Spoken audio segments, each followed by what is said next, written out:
오늘은 나의 힘이 되신 여호와여 라는 제목으로 여러분과 함께 은혜를 나누고자 합니다. 이러한 예화가 하나 있습니다. 어느 한 목사님이 실패한 실업가의 그 방문을 이제 받게 되고 함께 대화한 일이 있었다고 합니다. 대화하면서 이 농장이 있는 이 시골길을 함께 산책을 하고 있었어요.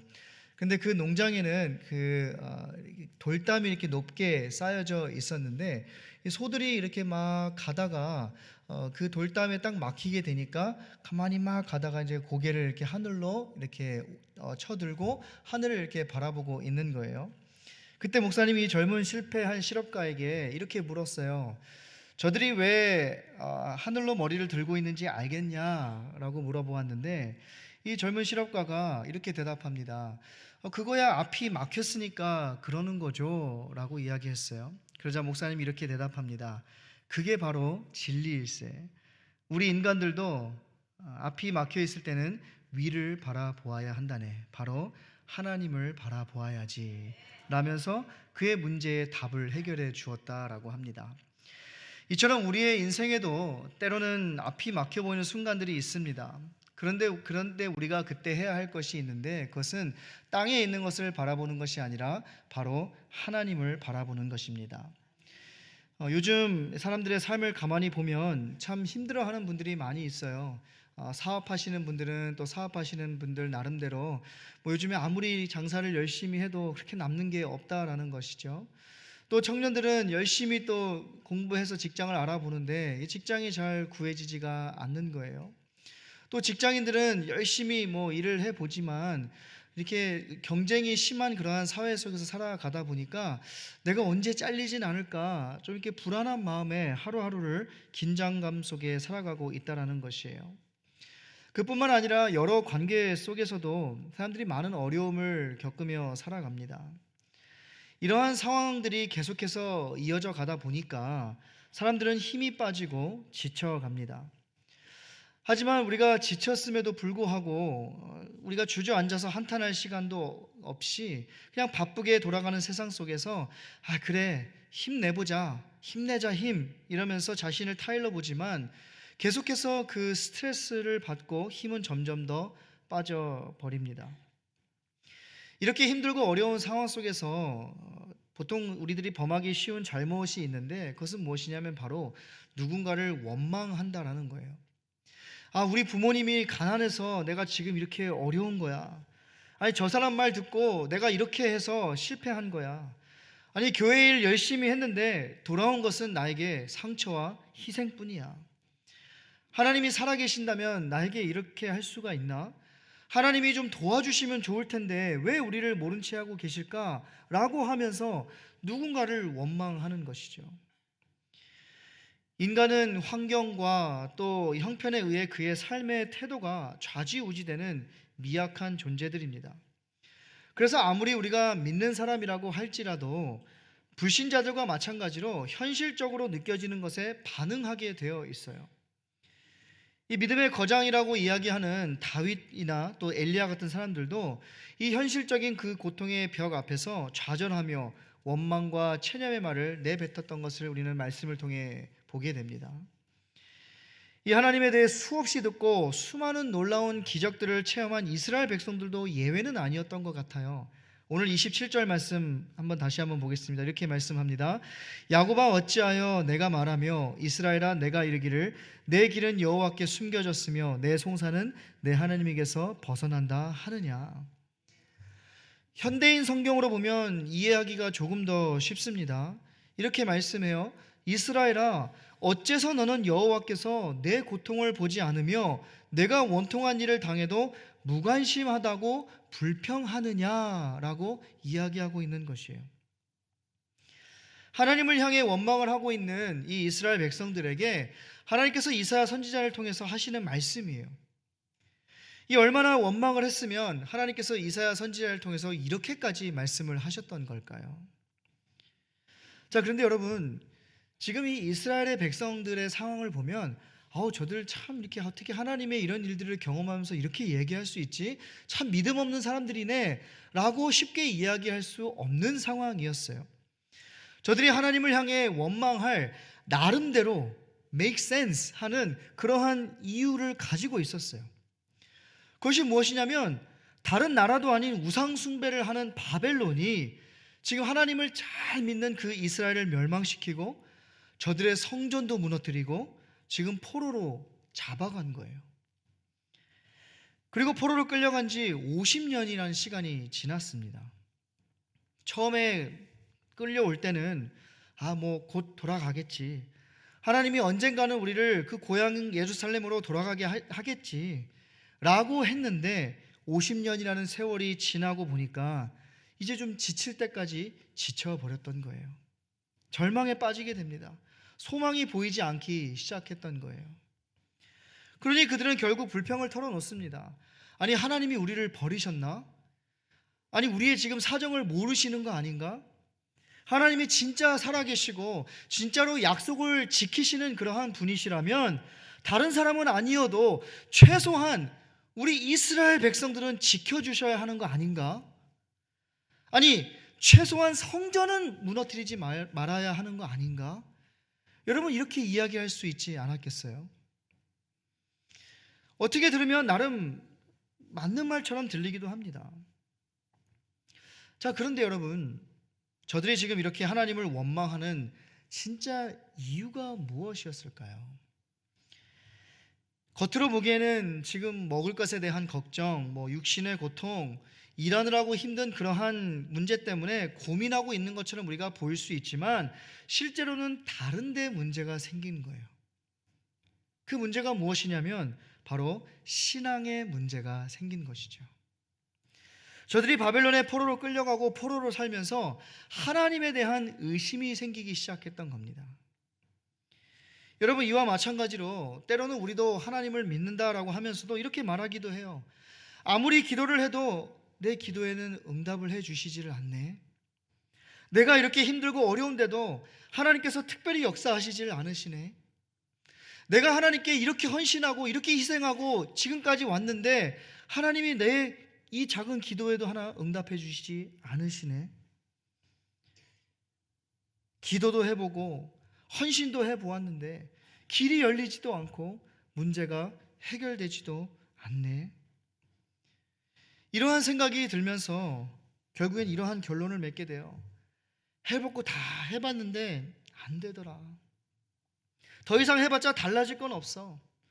괜히 힘 빠지게 열심히 하지 말고 그냥 적당히 그냥 체면만 지키며 교회나 조용히 다니지 라고 하면서 하나님의 섭리를 온전히 믿지 못하고 의심하며 살아가게 된다라는 것이죠. 오늘 본문에 나오는 이스라엘 백성들도 그러한 마음이었을 것이에요. 그런데 이스라엘 백성들에게 이사야 선지자가 지금 이렇게 말씀합니다. 28절부터 29절 보겠습니다. 너는 알지 못하였느냐? 듣지 못하였느냐? 영원하신 하나님 여호와 땅끝까지 창조하신 이는 피곤하지 않으시며 곤비하지 않으시며 명철이 한이 없으시며 피곤한 자에게는 능력을 주시며 무능한 자에게는 힘을 더하시나니. 아마 이스라엘 백성들도 지금 여러분들처럼 아멘 이렇게 이야기할 수 있었을 거예요. 근데 여러분, 지금 이 이스라엘 이 백성들의 그 시선으로 한번 이 상황을 한번 보시면 지금 이러한 말을 듣는 것조차도 이스라엘 백성들에게는 미치고 바짝 뛸 그러한 노릇이에요. 왜냐하면 영원하신 하나님, 땅끝까지 창조하신 하나님, 명철이 한이 없으신 하나님, 능력을 주시는 하나님, 저들이 지금 이러한 하나님이라는 사실을 몰라서 그런 걸까요? 저들은 지금 이 사실을 알지 못하고 듣지 못해본 사람들이 아니잖아요. 그들은 부모님과 조상들을 통해서 하나님은 이러한 분이시다라는 사실을 끊임없이 들으며 살아왔어요.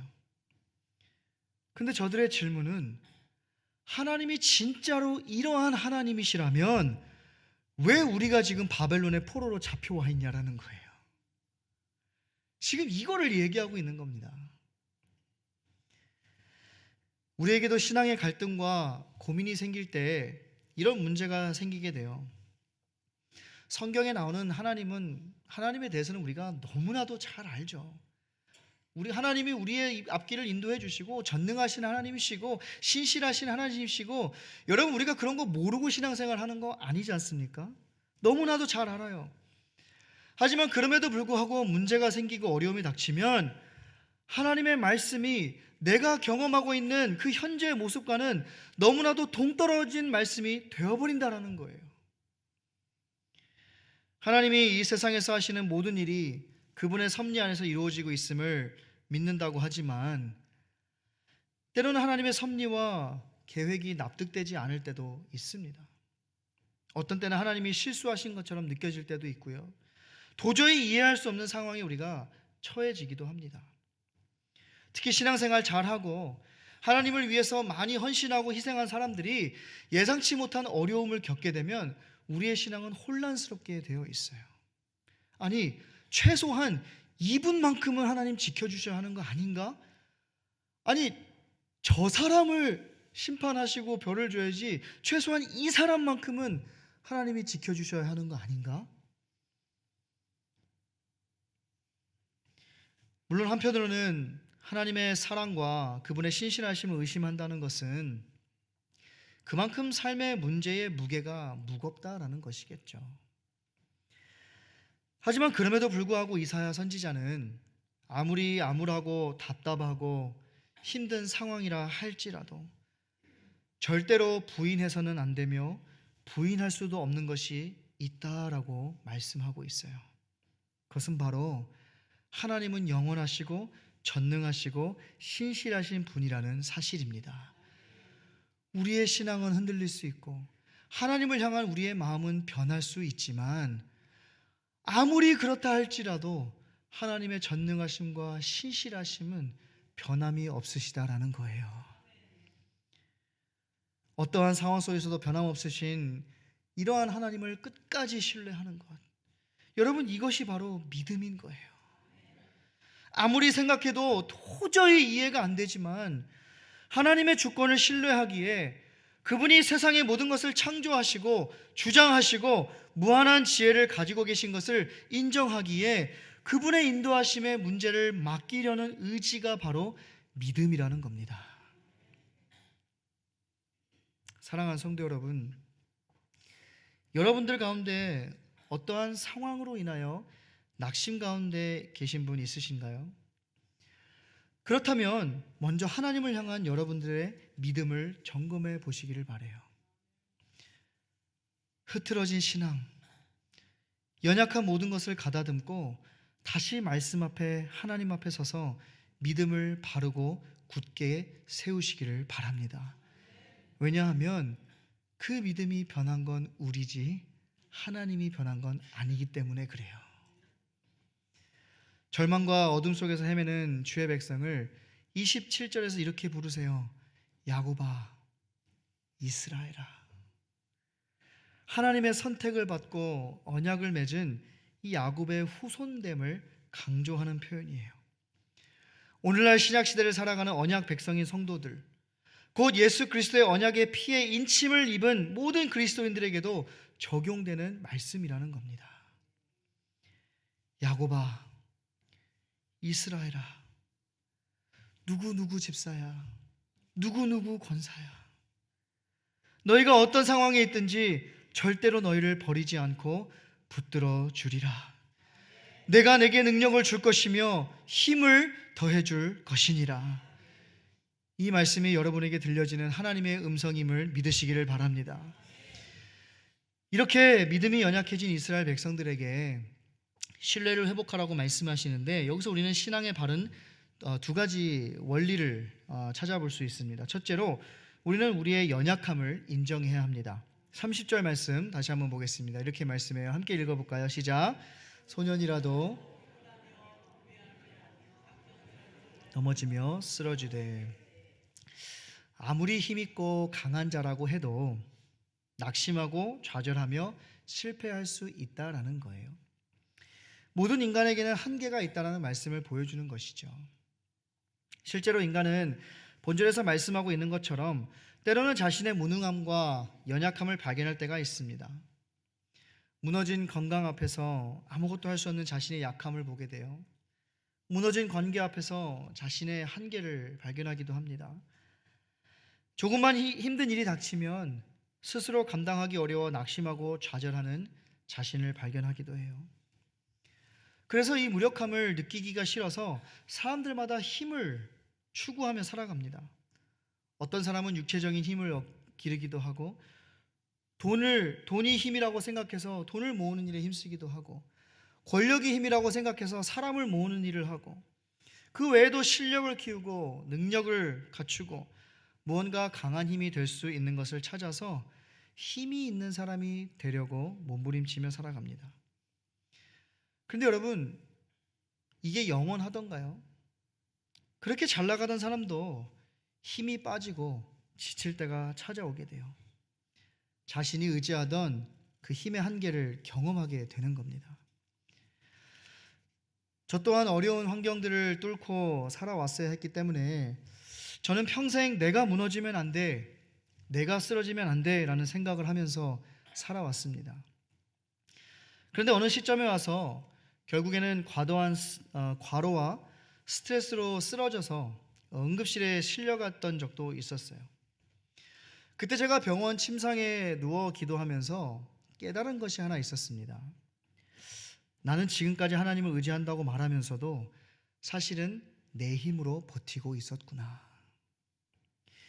여러분, 이 일은요, 제가 30대 초반 신학생 시절 때 있었던 일이었어요. 이렇게 젊은 사람들도 피곤하고 넘어질 수 있습니다. 쓰러질 수 있어요. 하지만 이러할 때 우리가 해야 할 것은 힘내자 힘, 이것이 아니라 이것이 인간의 연약함이고 한계이구나라고 겸손히 인정할 수 있어야 합니다. 이 사실을 인정해야지 내가 힘내야지에서 힘주시는 주님을 바라보아야지로 우리의 시선이 옮겨질 수 있게 된다라는 거예요. 그리고 우리가 이 사실을 인정하는 데서부터 하나님을 의지하는 신앙을 가질 수 있게 되는 것입니다. 하지만 자기의 연약함을 죽도록 인정하기 싫어하는, 인정하지 못하는 사람들도 있어요. 실제로 큰 권력을 가진 자나 부유한 자, 자신의 건강에 대하여 자신을 가진 자들은 대개 하나님보다 자신을 더 의지하며 살아갑니다. 하지만 아무리 큰 권력을 가지고 있어도, 아무리 그 부를 가지고 있어도, 아무리 강한 체력을 가지고 있어도 인간은 하나님이 될 수가 없어요. 인간은 그저 불완전하고 약한 피조물일 뿐입니다. 그러므로 우리가 자신의 연약함을 인정하고 하나님을 의지하는 것은 매우 중요한 거예요. 왜냐하면 자신의 연약함을 겸손하게 인정하고 하나님을 의지하는 자는 스스로의 한계에 매이지 않기 때문에 그렇습니다.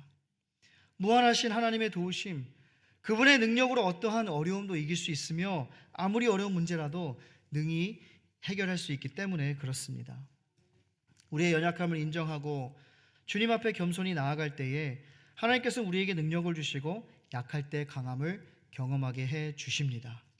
그리고 빌립보서 4장 13절과 같은 고백을 하게 하세요. 내게 능력 주시는 자 안에서 내가 모든 것을 할 수 있느니라. 주님은 오늘도 지치고 낙심한 이들을 찾고 계세요. 그리고 말씀하십니다. 수고하고 무거운 짐진 자들아 다 내게로 오라. 내가 너희를 쉬게 하리라. 주님께서 그래 힘들지, 열심히 하고 힘내 라고 하시는 것이 아니라 열심히 수고하고 삶의 무거운 짐을 지고 사는 자들아 나에게 와라. 내가 너희를 쉬게 하리라 라고 말씀하시는 거예요. 양과 목자라는 책을 지은 목자였던 필립 켈러 목사님은 그의 책에서 낙심의 순간을 양이 뒤집어지는 순간이라고 말합니다. 양들은 때때로 뒤집힙니다. 그리고 일단 뒤집힌 양들은 내 발을 허공에 뻗치고 허우적거리지만 혼자의 힘으로는 다시 일어서지 못한다라고 해요.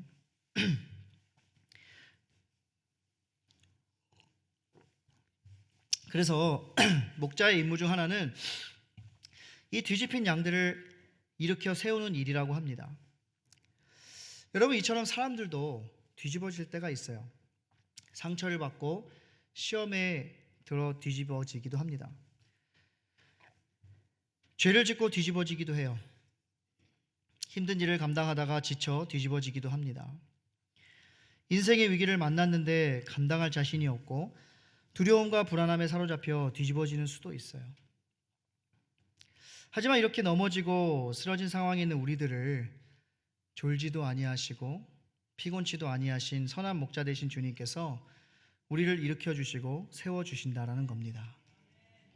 주님 안에서 우리 연약함을 인정하는 것은 자존심 상하는 일이 아니에요. 도리어 주님께서 일으켜 주시는 은혜를 통해 자존감이 살아나는 일입니다. 주님께서는 우리의 피곤함과 곤비함과 넘어짐과 쓰러짐의 아픔을 다 아세요. 그렇기 때문에 하나님께서 자신의 능력을 우리에게 나누어 주기 원하신다라는 겁니다. 그러므로 주님, 나는 연약하지만 나의 힘이 되신 여호와여, 내가 주님을 사랑하며 의지합니다 라고 겸손히 고백하며 나아가는 여러분 모두가 될 수 있기를 바랍니다.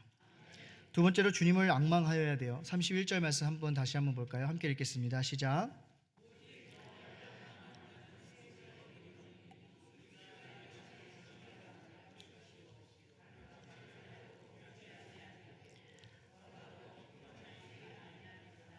아멘. 하나님은 자기를 앙망하는 자에게는 그가 느끼는 피곤이 무엇인지 간에 반드시 그 피곤에서 벗어나게 해주시고 새 힘을 주시겠다는 거예요. 하지만 여기에는 전제가 있습니다. 바로 여호와를 앙망하는 자에게 그렇게 하신다라는 거예요. 앙망하다는 말은 원어로 보면 바란다라는 의미가 있습니다. 바라다는 단순히 모든 것을 체념하고 다 잘 되겠지 라면서 기다리는 뜻이 아니에요. 이 단어의 기본적인 개념은 갈망하다입니다. 내가 처한 상황이 불리하고 주변에서 일어나는 모든 일이 비관적으로 보일지라도 끝까지 여호와의 주권과 선하심에 대한 그 기대를 포기하지 않고 주님의 임재를 간절히 기다리는 신뢰 또는 믿음을 전제로 하는 신앙의 행위를 말하는 거예요. 마음이 내키지 않더라도 하나님께서 내 기도를 듣지 않으신다라는 느낌이 들지라도 끝까지 하나님을 신뢰하고 그분의 주권과 능력에 자신의 문제를 맡기는 믿음의 행위가 바로 여호와를 앙망한다라는 것입니다. 이것이 바로 하나님을 끝까지 포기하지 않은 자들만이 가진 믿음인 거예요. 이 말씀은 우리에게 큰 도전을 주는 말씀입니다. 하나님과의 관계에서 많은 인내와 신뢰가 필요합니다. 한번 기도해보고 안 되면 오케이, 이건 아닌가 봐, 다른 걸 기도해 봐야지, 그리고 너무나도 쉽게 결정내고 혼자 기뻐하거나 혼자 실망하거나 해버립니다. 하지만 응답이 더딜 때, 믿기 어려운 상황이 있을 때, 급한 상황에 있을 때 우리는 믿음을 요구받습니다. 하지만 이러한 상황에서 유일한 해결책은 오직 주님만을 신뢰하는 거예요. 그분을 바라보고 앙망하는 것입니다. 이사야 38장 14절에는 앙망하다는 말이 가진 의미를 잘 보여주고 있는데요. 이렇게 얘기해요. 내 눈이 쇠하도록 앙망하나이다. 오죽 기다리고 바라보았으면 눈이 힘없어 늘어질 정도로, 보이지 않을 정도로 피곤을 느끼겠습니까? 바로 앙망한다는 것은 이만큼 간절히 사모하는 것을 의미한다라는 거예요. 근데 하나님께서 나름 신앙생활을 잘한다고 생각하는 이스라엘 백성들에게 왜 이런 말을 하셨을까요? 그 이유는 이스라엘 백성들은 하나님을 믿는다고 하면서도 늘 주님을 신뢰하지 않고 말씀을 믿는다고 하면서도 형식적으로만 지키면서 자기 자신을 의지하며 우상 숭배하며 이방인들 이상으로 죄를 짓고 살았기 때문이었습니다. 그래서 하나님께서는 선지자를 통해 다른 것에 마음을 두고 여기저기 기웃거리지 말고 오직 여호와를 앙망하라라고 가르쳐 주셨던 거예요. 자신을 의지하며 날개를 바닥바닥 거리며 하루하루 간신히 버티며 사는 인생이 아니라 독수리들이 하늘의 거대한 기류를 이용하여 날개를 펼쳐나는 것처럼 더 높은 곳에서 더 온전하게 하나님의 능력을 의지하여 복되고 영광스러운 삶을 살기를 원하신다라는 겁니다.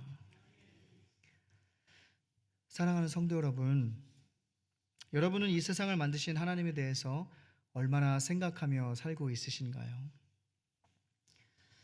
우리가 말로는 하나님을 찾고 입으로는 하나님께 기도했지만 우리가 하나님의 전능하신 신실하신 그 하나님이 우리의 하나님이라는 사실을 얼마나 뼈저리게 실감하며 우리가 살아가고 있으신가요? 또 그 하나님을 우리가 얼마나 의지하며 살고 있으신가요? 그러한 하나님을 여러분은 기억하며 살고 있으신가요? 모든 문제의 열쇠를 가지고 계신 분이 하나님이신데도 불구하고 우리는 그분을 얼마나 찾고 부르짖으며 살고 있으신가요? 이러한 삶을 살면서 시시때때로 밀려드는 피곤에 시달리고 계시다면 크고 높은 하늘을 창조하신 그 전능하신 하나님을 바라보실 수 있기를 바랍니다. 그리고 하나님을 앙망하시기를 바라요. 앙망한다는 것은 다른 것이 아니에요. 기도하는 겁니다. 하나님 앞에 전적으로 맡기는 거예요. 오직 하나님만 바라고 그분이 내 모든 문제를 해결해 주실 것을 의심하지 않고 주야로 눈이 쇠하도록 하나님을 바라보는 것입니다. 이러한 삶을 사는 자에게 하나님께서는 결론적으로 이러한 약속을 주셨어요. 31절 말씀 다시 한 번만 읽어보겠습니다. 함께 읽겠습니다. 시작. 오직 여호와를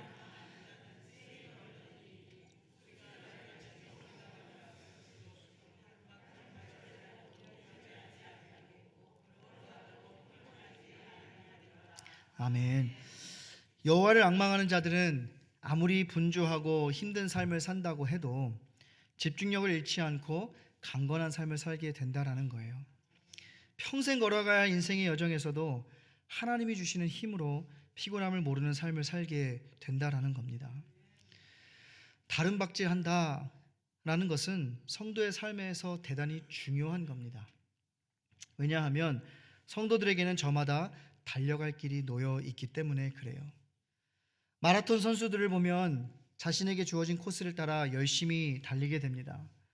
마찬가지로 신앙의 경주를 하는 우리에게도 달려갈 코스가 놓여져 있는 거예요. 그리고 이 코스를 다 마친 후에야 영원한 면류관을 얻을 수 있게 되는 것입니다. 이 길은 반드시 1등으로 달려야 하는 길은 아니지만 반드시 완주해야 하는 길입니다. 하지만 문제는 이 길은 아주 먼 길, 평생을 달려야 하는 길이라는 거예요. 그런데 이 먼 길을 우리의 힘만으로 달리려 하면 지쳐서 끝까지 달릴 수 없습니다. 우리의 힘만으로 신앙의 경주를 하려 하면 우리는 포기할 수밖에 없게 되는 거예요. 우리가 달려야 할 신앙의 경주, 이 사명의 길은 그렇게 쉬운 길이 아닙니다. 온갖 역경과 슬픔, 고난 등이 우리를 의심하게 하고 낙심케 만들고 여러 가지 신경에 거슬리는 일들, 마음을 상하게 하는 일들, 죄악된 자리로 우리를 유혹하는 수많은 것들이 우리의 신앙의 도전장을 내밀고 있습니다. 그러나 우리가 어떤 순간에도 하나님을 앙망하는 삶을 산다면 하나님은 우리에게 이 모든 삶의 문제들, 장애물을 극복할 수 있는 능력을 주시겠다라고 약속해 주셨어요. 그리고 우리에게 공급하여 주시는 이 힘과 능력으로 이 신앙의 경주를 무사히 마칠 수 있게 될 것이고 피곤함이 아닌 기쁨과 소망으로 이 길을 갈 수 있게 해 주신다라는 겁니다. 우리 주님도 십자가의 고난의 길을 오직 하나님만을 바라봄으로 믿음으로 걸어가셨습니다. 그리고 우리보다 앞서 행하신 주님께서 이제는 우리에게 나를 따르라고 부르고 계세요. 그러므로 사랑하는 성도 여러분, 혹시 여러분의 인생에 막힌담이 있으신가요? 아무리 기도해도 아무리 노력해도 길이 보이지 않는 일이 있으신가요? 그렇다면 오늘 말씀을 기억하십시오. 그 막힌 담은 막힌 것이 아니라 위를 바라보라는 하나님의 사인입니다. 그 막힌 담 앞에 서 있는 자리는 끝난 자리가 아니에요. 하나님께서 일하시기 시작하는 자리임을 믿으시기를 바랍니다. 여러분의 힘이 다 빠져버린 그 자리가 바로 하나님께서 새 힘을 주시는 자리임을 믿으시기를 바랍니다. 그 자리에서 여러분을 만나고자 하시는 그 주님을 붙잡고 나의 힘이 되신 여호와여, 내가 주님을 사랑합니다. 나는 이 고백 붙잡고 독수리 날개치며 올라감 같은 힘을 얻어 하나님께서 여러분에게 주신 귀한 사명을 잘 끝까지 감당하시는 사랑하는 우리 모든 유장의 성도님들 다 되시기를 주님의 이름으로 간절히 축원합니다.